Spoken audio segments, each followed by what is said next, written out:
100 बरस की जिंदगी में एक पल, तू अगर कर ले कोई अच्छा अमल, तुझको दुनिया में मिलेगा उसका फल। आज जो कुछ बोएगा काटेगा कल। तो आज मैं आपको इंट्रोड्यूस मिलाना चाहती हूँ साइमा कुरैशी से, जो आप as you know her as an actor who's a very good actor who has been in this field for a longest time। लेकिन वो बहुत प्यारी इंसान है। और वो क्यों प्यारी इंसान है? क्योंकि वो ये लाइट ले लेके फिरती है और सच बोलना चाहती है और सच बोलती है। तो Saima, welcome to my show. अस्सलाम वालेकुम। वालेकुम सलाम। Thank you so much for having me. मुझे आज खुशी है, सबसे ज़्यादा ये कि मैं आपके साथ आज मुलाकात कर रही हूँ, क्योंकि हमारी मुलाकातें बहुत सारी ड्यू थी। तो आज बहुत सारा हमें वक्त मिलेगा और बहुत सारी बातें करने का मौका भी मिलेगा। बिल्कुल, मैं यही तुमसे बातें करने का, मैं हमेशा जब हम बैठते हैं और बातचीत करते हैं तो बहुत सारी ऐसी चीज़ें आती हैं जो हम कहते हैं कि यार शेयर कर लेते हैं, जो कि आप हर किसी से शेयर नहीं कर सकते। क्योंकि आपका एक फेथ का, आपका एक दूसरे का एतबार का रिश्ता होता है और कुछ कनेक्शन भी होता है। साहब, सबसे कनेक्शंस कहाँ जुड़ता है? क्यों होता है ये कनेक्शन साइमा? पता नहीं, कुछ मेरे ख्याल से कुछ ऊपर से ही लिखा हुआ होता है और आपकी केमिस्ट्री मैच हो जाती है। और बेशक आप रोज़ ना मिलें, लेकिन आप दिल के बहुत करीब होते हैं उनके, जैसे आप हैं। Thank you. नहीं, वैसे वाकई सीरियसली हमारा मुझे आपसे ये पूछना है कि देखो, आप कितने अरसे से हो, you been in the field, आपने आपकी शादी हुई, बच्चे हुए, आपकी एक्टिंग करियर आपका रहा, पहले आप गायब हो गए कुछ अरसे के लिए, फिर आप वापस आए, and now you are even more beautiful than you were initially. और तुमने अपने आप को बहुत ग्रूम किया, अपने आप को तुमने एक स्ट्रेंथ दी अपने आप को, अपनी फील्ड में, अपनी एक्टिंग में, otherwise also. I want to know about your journey. मेरी जर्नी बहुत सारे लोगों को पता है। खैर, मेरी बहुत अर्ली एज में शादी हो गई थी और उसके बाद लाइफ में बहुत सारे चेंजेस आए और मैंने फील्ड छोड़ दी थी, क्योंकि बिल्कुल शादी के बाद एक हाउसवाइफ हो गई थी, फिर बच्चे हो गए थे, लेकिन कुछ चीज़ें रास नहीं आई मुझे शायद। तो फिर मैंने दोबारा मीडिया ज्वाइन किया और अपने पे फोकस करना शुरू किया। बच्चे बड़े हो गए तो मैंने कहा it's high time to focus on my self. तो मैं अब अपने पे काम कर रही हूँ एंड अल्हम्दुलिल्लाह, अब जिसे कहते हैं कि लाइफ बहुत अच्छी हो गई है मेरी। लेकिन ये मैंने बहुत मुख्तसर सा मैंने बयान किया है, बट मेरी लाइफ बहुत रोलर कोस्टर थी। और मेरा ख्याल से मैं उनमें से हूँ जिन्हें चीज़ें आसानी से नहीं मिलती। मुझे बहुत स्ट्रगल करनी पड़ती है हर चीज़ के लिए, कुछ भी कह लें आप लाइफ में। और मैंने कभी गिव अप नहीं किया। और शायद अल्लाह ताला ने मुझे तो अंदाज़ा भी नहीं था कि मैं इतनी स्ट्रॉन्ग होंगी। I am the only child, मेरा कोई बहन भाई नहीं है और वालिद की भी बहुत जल्दी डेथ हो गई, तो मैं और अम्मी हम अकेले ही थे। आपकी अम्मी भी इसी फील्ड में थी ना? जी हाँ ना? जी। लेकिन अम्मी को छोड़े हुए बहुत अरसा हो गया मिसबा। अम्मी ने उसी वक्त छोड़ दिया था जब अम्मी की शादी हुई थी। रुजीना जी। जी। तो जब मैं दुनिया में आई तो मैंने तो मीडिया वाला कोई माहौल देखा ही नहीं, और ना ही मेरा कोई ऐसा सच प्लान था कि मैं एक्टिंग करूँगी। ये तो बस accidentally I just got into this field. और पता नहीं कैसे वो एक ड्रामा किया, उसके बाद लाइन लग गई। तो टैलेंट था ना भाई, टैलेंट की वजह मुझे से नहीं पता था, कहीं छुपा हुआ था, लेकिन वो अल्लाह ताला ने जरासीम डाले हुए थे, हमें पता ही नहीं था। लेकिन तुम्हारी इंस्पिरेशन क्या है? वो कौन सी चीज़ है जो तुम्हें ड्राइव करती है कि यार मैं बस अचीव कर लूँ कुछ? मेरी इंस्पिरेशन ये है कि मैं अपने आप को बहुत ऊपर देखती हूँ और मैं चाहती हूँ कि मैं किसी पे को डिपेंडेंट ना रहूँ। मैं इंडिपेंडेंटली अपनी जितने भी डिसीजंस हैं वो लूँ। मेरा सबसे बड़ा जो प्रॉब्लम ये है कि जो मेरे दिल में है वो मेरे मुंह पे है मिसबा। बहुत सारे लोगों को बुरा भी लग जाता है, लेकिन जो जानते हैं मुझे, वो मेरे साथ बचपन से हैं और शायद बुढ़ापे तक रहेंगे। लेकिन मैं दिल की बहुत साफ़ हूँ। ये तो मुझे पता है। मेरा बिलीव बहुत स्ट्रांग है, क्योंकि मुझे ऐसा लगता है कि मैं, कहते हैं ना, मांगने की आप उस नीयत से मांगें कि आपको पता है आपको मिलेगा। तो मैं इसी नीयत से मांगती हूँ, क्योंकि मैं अल्लाह से कहती हूँ कि मेरा तो कोई भी नहीं है आगे पीछे, आप नहीं देखना है मुझे। और मैं वैसे भी चलते फिरते, उठते, रात में सोते हुए, जब मेरी आँख खुले या मैं ड्यूरिंग शूटिंग, मैं अपने अल्लाह से बात करती रहती हूँ दिल में। और दूसरी चीज़ जो है वो मैं आपसे पूछना चाह रही थी कि लाइक जैसे अल्लाह में हमेशा कहते हैं ना कि मैं तुम्हें 70 माओं से ज़्यादा, कहते हैं कि बेशक 70 माओं से ज़्यादा प्यार करता हूँ। तो माँ का जो एक कॉन्सेप्ट है, वो जो रिस्पेक्ट एज अ मदर आपकी है, हाउ डू यू फील कि वो यू फील कि वो हमारे यहाँ है यहाँ पे, और किस तरीके से हम उसको इन्हांस कर सकते हैं, किस तरीके से हम तरबियत लोगों में अच्छी कर सकते हैं, बच्चों में खास तौर पे? देखिए, मेरे ख़्याल से तो कोई भी ऐसी माँ नहीं होगी जिसने अपने बच्चे की तरबियत अच्छी नहीं की होगी। You don't think? I don't think so. देखिए, माँ और औलाद का रिश्ता एक ऐसा वाहिद रिश्ता है जिसमें कोई मतलब नहीं होता। औलाद माँ से फिर भी मतलब निकाल लेता है, लेकिन माँ एक ऐसी चीज़ है जो शायद अपने औलाद से मतलब नहीं रखती है। अब औलाद आगे जाके, मैं तो कहती हूँ आप प्लीज़ आप लोग अपनी औलादों पे भी डिपेंडेंट ना हो तो बेहतर होगा, क्योंकि कुछ पता नहीं चलता। आजकल दौर इतना ख़तरनाक आया है कि अल्लाह ना करे अगर आप डिपेंडेंट हो जाएं और कल को औलाद आपकी एक्सपेक्टेशंस पे पूरा ना उतरे तो फिर समझें आपका बुढ़ापा तो गया। हाँ, अगर आपके बच्चे आपके हिसाब के निकल आए या आपका ख्याल रखते हैं तो आपका जैकपॉट है मिसबा। बिल्कुल। क्योंकि मैं कहती हूँ ये हमारे लिए तो बच्चे जब बड़े हो जाते हैं हमारे वो बेबीज़ ही रहते हैं, लेकिन वो एक्चुअल में बेबी नहीं होते। उनकी अपनी लाइफ शुरू हो जाती है, फिर उनकी ज़िंदगी में नए नए रिश्ते आते हैं, दोस्तियाँ होती हैं, फिर उनकी शादियाँ हो जाती हैं, फिर उनके ऊपर रिस्पॉन्सिबिलिटीज़ आ जाती हैं। फिर कुछ माँओं का मैंने ये भी देखा है कि वो रिटायर नहीं होती हैं। फिर उनकी वो इतनी ज़्यादा, आप लोग रिटायर हो जाया करें वालदाओं को, जो मैं कह रही हूँ कि जब शादियाँ हो जाए बच्चों की तो माँओं को चाहिए रिटायर हो जाए, क्योंकि वो फिर वो अपनी अथॉरिटी रखती हैं कि यार मैंने तो ये सोफ़ा यहाँ रखा हुआ था तो ये तुमने क्यों चेंज ये कराया। तो मदर इन लॉज का भी कहते हैं ना कि जैसे ही वो आता है कि बिकॉज जो आप ट्रेनिंग की बात कर रहे हो, जो ट्रेनिंग चीजें जरूरी हैं वो यही है कि अपने आप को, जैसे बच्चे बड़े हो जाते हैं सर्टेन एज के बाद, जब छोटे होते हैं तो मामा मामा, फिर एक स्टेज आती है जब स्कूल में वो जा रहे होते हैं और कहते हैं मामा डोंट टच मी, हाँ, मुझे सब लोग देख रहे हैं तो मुझे एम्बैरस सबके ना करें सामने आप प्यार ना मुझे। करो, हाँ मुझे एम्बैरस नहीं करो। हाँ फिर उसके बाद उनकी एक स्टेज होती है खासतौर पर लड़कों में कि वो आपको बहुत कुछ सिखाते हैं। जी। तो फिर वो I think isn't it necessary कि आप अपनी ग्रोथ अपने साथ रखें और उनसे सीखें, बिकॉज हम जो आप यही वाली आपकी बात लेके मैं आगे चल रही हूँ कि जो हम कहते हैं ना कि जी हमारी अथॉरिटी, हमारे बच्चे, हमारा सुनो, मैंने कह दिया तुमने ये डॉक्टर बनना है तो तुमने, ये जमाने चले गए हैं। Everything you have to be learning from the children also. हमारे आजकल के जो जनरेशन है बहुत स्मार्ट जनरेशन है। मुझे एक बड़ी मजे की बात हुई थी कि अल्लाह मैंने कहा है कि ये मुझे जो वो है कि ये जो बच्चे आपको मिलते हैं, they are souls for you to take care of, they are not something you own. हाँ। अल्लाह की तरफ से सोल्स आए, उसका आप सबसे ज़्यादा ख्याल रखें, प्यार करें, उनको जो कुछ दे सकते हैं, जितना प्यार दे सकते हैं दें, then let them go, because when you let them go then they come back. The more you force them कि जी नहीं नहीं तुमने मेरे बात माननी है, तुमने फ़ोन क्यों नहीं किया, जो मैं भी अक्सर अपने बेटे के साथ करती हूँ, तुमने फ़ोन नहीं किया, मैं तुम्हारा इंतज़ार कर रही थी, बाद में मैं सोचती हूँ यार it will only push him away, because जब वो दिल से मेरे पास आएगा तो वो एक फ़र्क होगा बनस्बत के मैं उसको वो ज़बरदस्ती। ये चीज़ें ना आप फोर्सफुली नहीं करवा सकते, या तो होता है या नहीं होता। जिसने करना है वो बगैर कहे हुए भी करेगा, तो बेहतर ये। अच्छा, स्पेशली मैं अपनी उन लोगों को एक मशवरा देना चाहती हूँ जो जो एज कर रहे हैं, लाइक जो ओल्ड एज में चले जाते हैं। असल में प्रॉब्लम वहीं से स्टार्ट होती है। प्रॉब्लम ये होती है कि जब हमारे माँ बाप बूढ़े हो जाते हैं तो वो उनके पास कुछ करने को तो होता नहीं है, क्योंकि हमारे पाकिस्तान में कॉन्सेप्ट है कि जी अब तो बच्चे बड़े हो गए, बस अब तो हम बुढ़े हो गए। देखिए, ये age is just a number. बुढ़े बुढ़ा कोई चीज़ नहीं होता। मैंने पूरी दुनिया में ट्रैवल किया है, लोग जितने बूढ़े होते हैं उतने एक्टिव हैं। हाई हाई हील्स पहन के औरतें पूरे पूरे मॉल्स घूम रही हैं, एक्टिव हैं, घूम रही हैं, उन्होंने अपनी कोई एक्टिविटी रखी हुई है। हमारे यहाँ जब लोग बूढ़े हो जाते हैं तो हमारे यहाँ कोई एक्टिविटी नहीं रहती। फिर हमारा फोकस होता है हमारी बहुएं, फिर हमारा फोकस होता है हमारे बच्चे। तुम आए नहीं, तुमने फ़ोन नहीं किया, फिर वो एक कंप्लेंट सेंटर खुल जाता है। तो मैं ये कहती हूँ कि हमारे जो बूढ़े लोग हैं, या तो कोई अपना बुढ़ापे के लिए कोई कुछ ना कुछ, आप लोग अपने आप को मसरूफ़ करने के लिए कुछ ना कुछ करें। कोई हॉबी होनी चाहिए। कोई भी हॉबी रखें, या तो अपने कोई फ्रेंड सर्कल रखें, कोई निटिंग का काम कर लिया, या आपके अपने अंदर कोई कोई ऐसा कोई टैलेंट है जिसको आपने बुढ़ापे में जाके उसको यूटिलाइज कर लिया। आप बिजी रहें।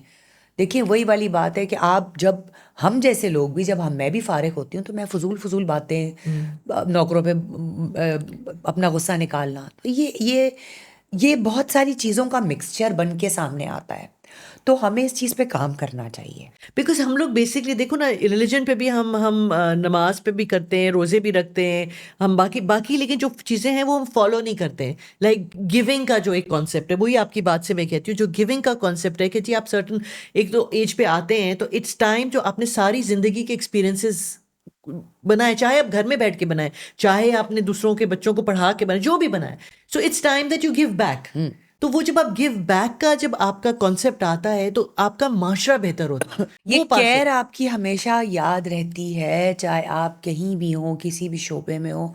और मेरा ख्याल से लोगों को ना बेज़र करना चाहिए, क्योंकि हाँ अल्लाह ताला आपको, ये तो हर मेरा बिलीव है, अगर आपने ये सोच के किया ना, वो कहते हैं ना कि आप नेकी करके ऐसे भूल जाएं जैसे आप गुनाह करके भूलते हैं। तो आप जब नेकी करते हैं ना, तो उसका रिटर्न नहीं मांगे, रिटर्न आपको अल्लाह देगा, बस आप अपनी नीयत से कर लें। तो मेरा ख्याल से आप खुद भी, आपके अंदर बहुत फ़िल्टर होना चीज़ें शुरू हो जाती हैं, और आपको अल्लाह ताला अपने पास तो रब रखता ही नहीं है, फ़ौरन आपको उसका रिवॉर्ड मिलता है, मैंने देखा है। तो बस यही सारी बातें हैं, और ज़िंदगी वाक़ई पता भी नहीं चलती और बहुत छोटी है, और यही आपकी जो काइंडनेस है, जो केयर है, ये आपको रिवॉर्ड में ऐसे मिलेगी ना कि आप सोच भी नहीं सकते। साइमा, अगर मैं आपको कहूँ कि आपको अगले 3 महीने तक आपको इस पोजीशन में करते हो, जैसे प्राइम मिनिस्टर हो, आप बन गई हैं, आप you can do whatever you want for the country, तो वो कौन सी 3 चीजें होंगी जिस पे आप चाहेंगी इम्प्रूव कर सकें या बेहतर हो? मैं तो खुद भी चाहती हूँ कि मैं कोई पॉलिटिक्स में चली जाऊँ, ताकि मैं अपने एंड से कुछ कर सकूँ अपने मुल्क के लिए। सबको डिसिप्लिन करूँगी मैं, सबको ये करूँगी कि लोग रूल्स फॉलो करें, सबसे बड़ी बात। क्योंकि जिस मुल्क में जहाँ रूल्स फॉलो नहीं होते हैं, वो आवाम तबाह बर्बाद हो जाती है, वो मुल्क भी तबाह बर्बाद हो जाता है। जस्टिस, जस्टिस फॉर जस्टिस बहुत ज़रूरी है। और दूसरा, जो आवाम सिग्नल पे नहीं खड़ी हो सकती है, उसमें इतने पेशेंस नहीं है कि वो सिग्नल पे खड़े होके और सिग्नल की रिस्पेक्ट करे। उस आवाम से आप क्या एक्सपेक्ट करते हैं? क्योंकि ना कोई रूल ऑफ लॉ है। मतलब ना कोई यहाँ पे फॉलो अप किया जाता है, ना कोई इस चीज़ को देखता है। मतलब देखें, जैसे अगर आप अपनी ज़िंदगी में आप अपनी लाइफ को डिसिप्लिन करना चाहते हैं, तो आप घर से शुरू करते हैं। तो हम भी अपने मुल्क से, अपनी जगह से शुरू करते हैं कि अपने एरिया को आप साफ करें। हम लोग कहीं हमारे घर के बाहर कोई चीज़, गटर बंद हो जाता है, तो हम सोचते हैं वो आएगा तो वो करेगा। नहीं, ये हमारी अपनी जिम्मेदारियां हैं। सारी चीज़ें आवाम की, गवर्नमेंट की जिम्मेदारी नहीं है। तो प्लीज़ मैं ये कहूँगी कि सबसे पहले तो मैं रोड्स पे काम करूँगी, रूल्स लेकर आऊँगी अपने मुल्क के लिए। और तीसरा, जहाँ जहाँ पानी नहीं है, जहाँ जहाँ बिजली नहीं है, जो गरीब आवाम पिस रही है, उनके लिए मैं बहुत कुछ करना चाहती हूँ। यू थिंक पॉसिबल है? क्यों नहीं है? और मैं तो एक ऐसी चीज़ हूँ जो शायद रात के 12 बजे भी उठ के जो है वो गश्त पे निकलेगी और देखी कि काम लोग कर रहे हैं, नहीं कर रहे हैं, मेरी तो नींदें हराम हो जाएंगी। साहिबा, बचपन से लेकर अब तक तुम्हारी जिंदगी में कभी कोई एक ऐसा इंसान होगा जिसने तुम्हारी थिंकिंग को, तुमको इंस्पायर किया होगा? Is there anyone in your life that like that? नहीं, मिसबा, जब तक मेरे मेरे वालिद ज़िंदा थे, तब तक मेरी लाइफ, आई थिंक वो मेरे लिए सब कुछ थे। मैं उनकी बहुत लाडली थी, और जब से वो मेरी ज़िंदगी से चले गए, तो मेरी लाइफ बहुत अपसाइड डाउन हो गई। तो अब मैं किसी से इंस्पायर नहीं होती। अब मेरी लाइफ में वो शायद ख़त्म ही हो गया इंस्पायर होने वाला चक्कर। बल्कि जब आपने मुझसे भी पूछा, तो मैं सोच में पड़ गई कि मैं किससे इंस्पायर हुई हूँ। तो कोई भी नहीं है, सिर्फ मेरे वालिद थे जो कि मेरे बहुत करीब थे, मैं उनके बहुत करीब थी। तो बस वो वाहिद एक हस्ती थे जिनके बहुत जल्दी चले गए मुझे छोड़ के। और मुझे तुम्हारे अंदर, जब मैं तुमसे बात करती हूँ ना, तुम्हारे अंदर एक सर्टन सैडनेस लगती है मुझे। It's in your heart and it's in your eyes, you know, at moments when you are there. तुम जितनी भी ब्राइट, मुझे पता नहीं क्यों मुझे वो एक विफ ऑफ एक सैडनेस आती है तुम्हारे तुम्हारे पास से। How do you see your future, आगे का रास्ता, to become the best version of yourself? यही मैं भी आपसे कह रही थी कि हर किसी की लाइफ में बहुत, I am sure, roller coaster हुए होंगे, बहुत ट्रॉमेटाइज्ड हुए होंगे। मेरे पास बहुत सारी ऐसी चीज़ें हैं कि मैं ये सोचूं कि यार मेरी लाइफ में तो इतना कुछ हो गया, और अब मैं, ऐसा नहीं है कि मैं बिटर नहीं हुई हूँ, बहुत बिटर हो गई हूँ मैं, लेकिन मैं अपने आप पर बहुत काम करती हूँ। और मैं सोचती हूँ कि ये गलत है कि अगर मैं अपनी बिटरनेस अपने इर्द गिर्द पे निकालूं, या अपनी फैमिली मेम्बर्स पे निकालूं, या अपने फ्रेंड्स पे निकालूं, तो वो मैं बहुत गलत मैसेज दे रही हूँ। फिर मैं अपने आप को फ़ौरन ये सोचती हूँ कि अगर मैं पॉजिटिव साइड देखूँ, तो अल्लाह ताला ने मुझे सेहत दी हुई है, मैं इंडिपेंडेंट हूँ, मैं काम कर रही हूँ, अल्लाह ताला ने मुझे घर दिया है, मेरे बच्चे हैं। तो बहुत सारी ऐसी ब्लेसिंग्स हैं जिसके ऊपर मैं सुबह शाम भी शुक्र अदा करूँ तो शायद वो कम है। तो शायद इसी बात ने मुझे बहुत ज़्यादा अभी तक खड़ा रखा है, और मैं बहुत खुश हूँ इस चीज़ पे कि मैं अल्लाह ताला ने मेरा साथ दिया है, उसने मेरा हाथ पकड़ा है। तो मैं कोशिश करती हूँ कि हर दफ़ा, हर वक़्त मैं पॉज़िटिव रहूँ। मैं मेरे एंड से कोई हेल्प हो सके किसी की, मैं किसी के साथ कुछ जाके मदद कर सकूँ आउट ऑफ़ द वे, तो वो मैं करती हूँ और मुझे बहुत अच्छा लगता है। और अभी जो एक सवाल आपने मुझसे किया जो कि मैं थोड़ा सैड हो गई थी, आई एम सॉरी। वो ये था कि मैंने जो हर इंसान अपनी ज़िंदगी में ना सोचता है कि यार मैं ऐसी लाइफ़ गुज़ारूँगी या गुज़ारूँगा। तो जो मैंने सोचा वो ऐसी लाइफ़ थी नहीं और गुज़री नहीं और बिल्कुल ऑपोज़िट है वो लाइफ़ जो मैं इस वक़्त गुज़ार रही हूँ। लोग मुझे कहते हैं कि हाँ, तुम बहुत स्ट्रॉन्ग हो क्योंकि मैं सबको शो करती हूँ कि मैं बहुत स्ट्रॉन्ग हूँ। लेकिन ज़ाहिर है एक टाइम आता है जब हर औरत थक जाती है। लेकिन कतई मेरा ये मतलब नहीं है कि मैं थक गई हूँ और मैं शादी करना चाहती हूँ और मैं एक आदमी के ऊपर डिपेंडेंट, नो, ऐसा कुछ नहीं है। मैं बस ये चाहती हूँ कि अल्लाह ताला राहें खोले, काम करूँ मैं और काम करती चली जाऊँ। मेरे पास मेरे 3 बेटे हैं माशाल्लाह जो मेरे बेस्ट कंपेनियनशिप हैं, जो माशाल्लाह। मेरा ख़्याल से लाइफ़ में सबसे अच्छे पार्टनर वही होंगे। तो मैं सिर्फ़ अपने अल्लाह पे डिपेंडेंट हूँ और अपने बच्चों के जो मेरे ऊपर फ़र्ज़ हैं मैं पूरे करती हूँ। और मिस्बा ने पूछा था कि आप अपने एंड से क्या करना चाहती हो? तो मैं अपने एंड से करना तो बहुत कुछ चाहती हूँ। अल्लाह ताला मुझे इस चीज़ की तौफ़ीक दे कि मैं अपने मेरी वजह से अगर कोई किसी को फ़ायदा हो रहा है या मैं किसी के काम आ सकती हूँ, तो मैं मेरे ख़्याल से बहुत बढ़-चढ़ कर इस चीज़ में हिस्सा लूँगी। चाहे वो मेरा मुल्क है, चाहे वो मेरे इर्द-गिर्द के लोग हैं, चाहे वो मेरे दोस्त हैं, मेरे फैमिली मेंबर्स हैं। मैं लोगों के बहुत काम आना चाहती हूँ और अपने मुल्क के लिए भी बहुत कुछ करना चाहती हूँ। सच और बोलना सिखा सकती हो लोगों को, इंस्पायर कर सकती हो कि लोग सच बोला करें। मैं ये कहती हूँ आप सबसे कि आप सिर्फ अल्लाह से डरें और सच को सच और गलत को गलत बोलना सीख जाएं। आपकी ज़िंदगी बहुत हद तक जो है ना सीधी हो जाएगी। जो लोग ये सोचते हैं ना कि यार अगर इसको नाराज़ कर दिया तो हमारा काम बिगड़ जाएगा, नहीं। उस वक्त तो वक्ती तौर पे तो आपका काम बन जाएगा, लेकिन आगे जाके आप ऐसे गढ़ों में फंस जाएंगे शायद आप वहां से निकल भी ना पाए। ये मेरी आप बीती एक्सपीरियंसेस हैं। जिंदगी मुश्किल है, इसमें क्या है, लेकिन कम से कम आप, हर किसी ने मरना है, कम से कम आप साफ दिल से तो मर सकेंगे कि यार मैंने सच को सच और गलत को गलत तो बोला। मैं कम से कम, मुझे अगर मौत आएगी तो मैं बहुत खुशी से मर सकूंगी कि मैंने कभी कोई ऐसी चीज या किसी किसी किसी ऐसे को शख्स को खुश नहीं किया जिससे मेरा अल्लाह नाराज हो रहा हो। मैं इस चीज़ पे बहुत प्राउड फील करती हूँ अपने ऊपर मिसबा। और मैं ये कहती हूँ कि बेशक मुझे नुकसान हो जाए, मैं घर बैठ जाऊं, लेकिन मैं लोगों को खुश नहीं कर सकती। मुझे जितना काम मिल रहा है आज मुझे मेरिट पे मिल रहा है। फेक नहीं हो सकती। मैं फेक नहीं हो सकती, चाहे इसके लिए मुझे कितनी बड़ी प्राइस पे करनी पड़े, मैं करूंगी और मैं करती आई हूँ। लेकिन इसका रिवॉर्ड आप सोच भी नहीं सकते कि कितना अच्छा होगा। लेकिन मेरी रिक्वेस्ट यही है कि आप लोग गलत को गलत बोलें और सही को सही बोलें। जो आपको गलत लगता है आप उसके ऊपर स्टैंड लें, और जो सही है उसको आप साबित करेंगे, नहीं ये सही बोल रहा है और ये सही है। तो मेरा ख्याल से मेरा तो ज़िंदगी का फॉर्मूला यही है जिसको मैं अभी तक लेके चल रही हूँ। और जिसकी वजह से तुमको भी बुलाया मैंने यहाँ पे। और मैं अगर एक वक्त ये सोचती हूँ कि मेरे साथ कोई भी नहीं खड़ा होगा तो मुझे किसी की ज़रूरत भी नहीं है। वो बस है ना।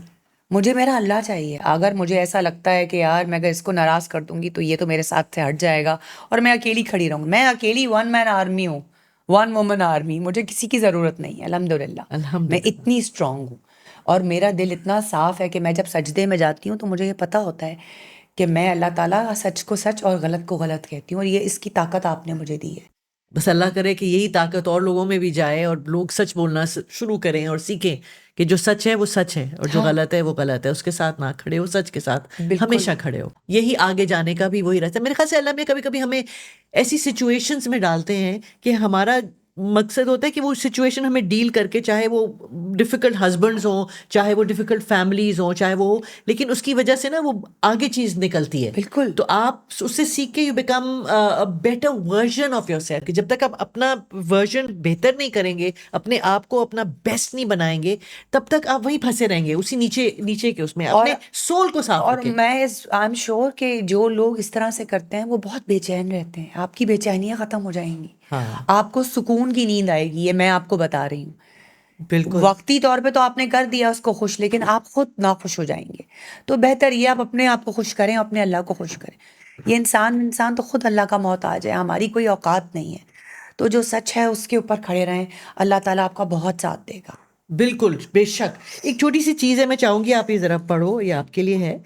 लिखा है, बेदिली में भी दिल बड़ा रखना, ये दरीचा सदा खुला रखना, रात के शहर में है सारा नगर, अपने घर का दिया जला रखना, ये घड़ी सबर आजमा होगी, जिंदा रहने का हौसला रखना, सारी खुशियां वफा नहीं करती, दर्द से दिल को आशना रखना, तेरे दिल पर ना मैल आए कभी, आइंदा ये सदा धुला रखना, सींच कर खून से एक एक लम्हा,